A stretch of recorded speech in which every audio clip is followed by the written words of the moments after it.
Eu hoje em dia preciso tanto estar comigo e tenho tão pouco tempo para estar comigo, mas vou para o Alentejo, ou para uma casa que tenho, ou para a Comporta, que também temos lá uma casa, e vou. Mas não consigo estar muito sozinha, porque acabo ir sempre com alguém. Por isso, quando quero mesmo estar sozinha, ponho-me no carro e vou a guiar para qualquer sítio. Por exemplo, fazer uma viagem de carro sozinha, que normalmente é uma seca para a maior parte das pessoas, para mim é uma benção. Eu não faço muitos planos. Eu vivo cada dia com algumas ideias, com coisas que eu gostava. Tenho sempre uma cenoura à minha frente, não é? Que é para eu ir caminhando, mas não é uma cenoura que está lá muito longe. Eu não consigo pensar muito longe. Eu vou pensando e vou fazendo. Eu não penso e depois fico a pensar como é que vou fazer. Não, eu penso e faço. És um tubarão? É um desafio que eu aceitei. Acho que na vida fui sempre fazendo este tipo de investimentos em negócios, um bocadinho mais como business angel do que mesmo como investidor ou sócia, mas é uma coisa com a qual eu me identifico, não tenho medo de arriscar e por isso aceitei o convite. Como é que tu vês que o negócio é bom, o projeto é bom? Primeiro pela ideia, depois como tenho um conhecimento dos mercados, porque trabalho em publicidade e acabo por conhecer um bocadinho cada mercado, começo a pensar se terá público-alvo, se terá consumidores, se é uma coisa mais B2B ou B2C, e começo a avaliar as coisas. E depois, porque sou mulher, muito por feeling da pessoa que está por trás do negócio e por feeling de isto vai dar certo ou isto não vai dar certo. Eu não me custa nada despedir pessoas. Se forem incompetentes, se não trabalharem o suficiente, se não derem valor às condições que têm, não tenho qualquer problema em despedir pessoas, porque acho que são pessoas que não merecem estar no lugar que estão, na empresa que estão, com as condições que têm. Isso não... Agora, despedir pessoas, como já me aconteceu em multinacionais, só porque sim, porque temos que reduzir números, faz muita confusão e confesso que houve uma vez, inclusivamente, que não fui capaz. Tive que pedir a alguém para fazê-lo por mim porque não tinha argumentos normais ou com os quais eu concordasse para dizer àquela pessoa estás despedido. E, portanto, disse não consigo, se quiserem despeçam-me a mim. Eu isto acho de uma injustiça brutal e a justiça para mim é uma coisa fundamental. Desde que haja justiça eu tomo as decisões todas. Obviamente que tenho uma sensibilidade maior para algum tipo de pormenores ou detalhes que eles não se ligam tanto e, portanto, esses detalhes ou esses pormenores às vezes que eles não consideram fazem toda a diferença, como eu não gostei desta pessoa, eu não vou ser sócia desta pessoa, é simpático mas não é de confiança.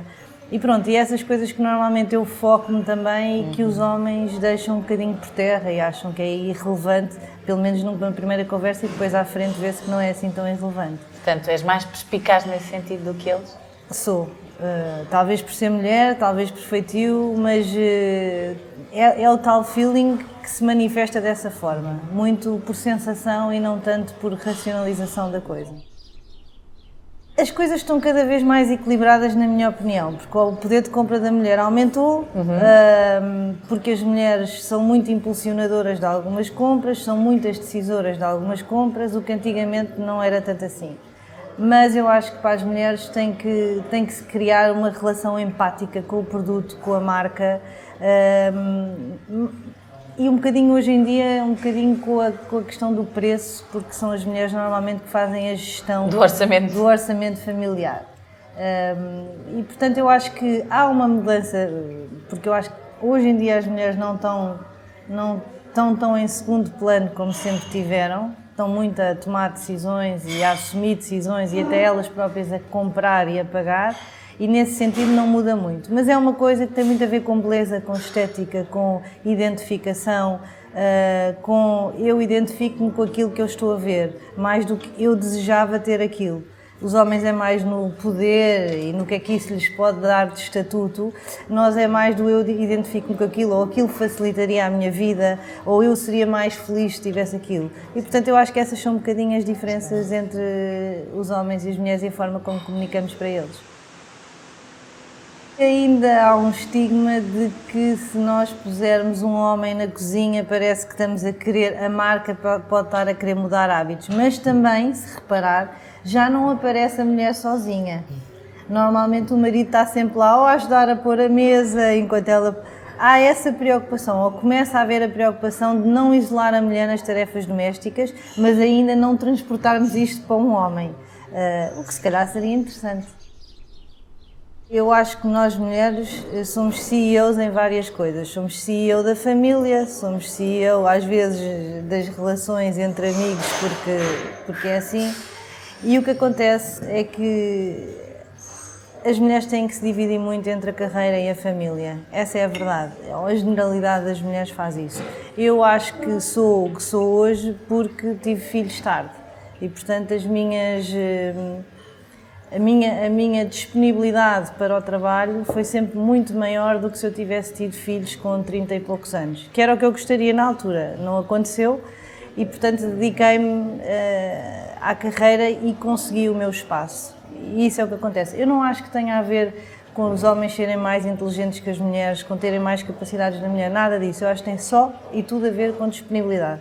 E, de facto, ser mãe é diferente de ser pai. Eu acho que há, hoje em dia, ótimos pais dedicados, mas as mães, em maioria, não sei qual é que é a percentagem, continuam a ser as mães. E, portanto, isso rouba muita disponibilidade para uma vida profissional. Posso-me considerar uma empresária com sucesso, mas os meus filhos não são menos importantes ou a minha família do que o meu trabalho. E hoje em dia consigo equilibrar muito bem as coisas. E acho que depois, às vezes, quando isso não acontece, ou nos arrependemos de não ter sido as mães que gostaríamos de ter sido, ou nos arrependemos de não ter sido das profissionais que poderíamos vir a ser. Mas é uma escolha que nós fazemos, é um equilíbrio. E eu também acho que, sinceramente, começa a mudar-se um bocadinho essa visão. Acho que, primeiro, há imensas empresas que apelam à natalidade, que dão mais espaço às mulheres e que a natalidade ou o facto de sermos mães não nos rouba o protagonismo. Eu acho que começa a haver uma abertura maior para isso, até porque Deus queira que haja cada vez mais mulheres a quererem ser mães em Portugal, porque senão daqui a bocadinho somos só avós de nada. Exato. E então o que é que pensas em relação às empresas que propõem às colaboradoras a congelação dos ovos? Eu nem vou comentar. Mas gostaria, mesmo que a posição fosse... Acho que qualquer pessoa que pense isso devia pensar que se nasceu e se está ali a tomar aquela decisão é porque alguém disponibilizou os seus ovos para que ele nascesse. E, portanto, acho isso de uma frieza horrível, acho sinceramente incomentável, porque nem sei como é que se consegue ser uma empresa. Eu acho mesmo que as empresas têm que ter políticas de crescimento, de formação, de apoio, e essa é a tendência. Não é a de congelação de ovos, a troca de sei lá o quê. No país em que estamos, tenciona ser mãe, devia ser boa, então eu vou apoiá-la para que Portugal cresça, para que a minha marca tenha consumidores no futuro, mas não é.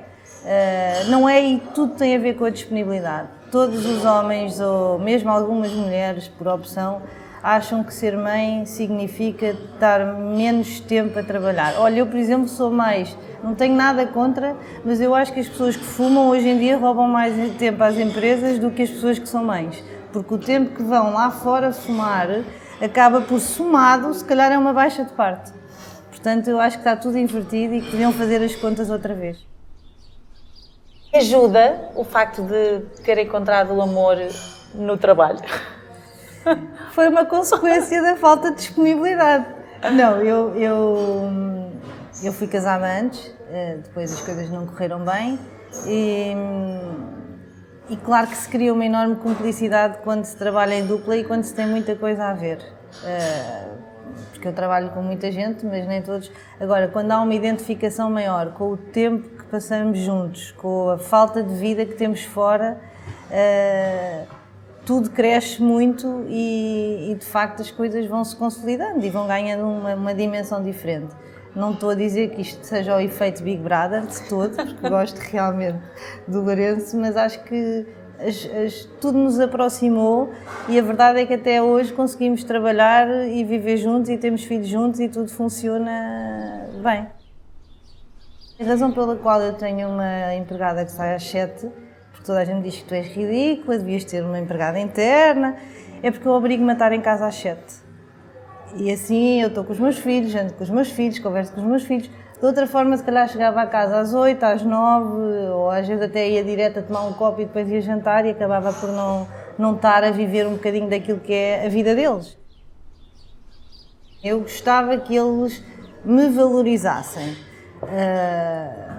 Me valorizassem não só pelo que eu fiz como empresária e pelo aquilo que lhes posso eventualmente vir a deixar por isso, mas acima de tudo pelo esforço de me dividir em 10, sempre tentando que nada caia, que não lhes falte nada e que eu esteja lá quando é preciso estar e que eu vá à reunião da escola e que eu... pronto, essas coisas eu gostava que eles valorizassem. E acima de tudo, que aprendessem coisas que é o que eu tento lhes passar, que é muito que tem a ver com... e que eu nunca saio de casa a dizer com um ar enfadado de quem vai trabalhar. Não, trabalhar é uma coisa gira. Trabalhar é uma coisa gira. Eu espero que eles um dia, quando saírem de casa, vão contentes para o trabalho. Porque eu acho que nós passamos um bocadinho essas coisas, às vezes sem perceber que chatice, agora lá vou eu. Não. E eu tento sair sempre com pressa, sempre a agitar toda a gente, mas sempre com uma atitude que é giro sair para ir trabalhar, é giro trabalhar, é giro ir para a escola. E essas coisas para mim é que eu quero que eles, no futuro, não é preciso que me vejam, mas que estejam lá, que eu olhe para eles e que eu veja, afinal até conseguir passar qualquer coisinha. A minha Maria Capaz é a minha irmã. Porquê? Porque é um bocadinho como eu era e não como eu sou. E consegue ser assim, não tem problemas em ser assim, é dura, é determinada, é decidida, é maluca, gosta de experimentar tudo. Eu sou um bocadinho mais medrosa, dentro do género, arrisco, mas não sou tão maluca quanto ela. E depois é uma pessoa que eu invejo porque consegue ser um bocadinho egoísta no seu tempo. Que eu não consigo. Eu, se um amigo precisa de mim, eu acabo por arranjar tempo. Se os meus filhos precisam de mim, eu acabo por... Se a minha família precisa de mim, eu acabo...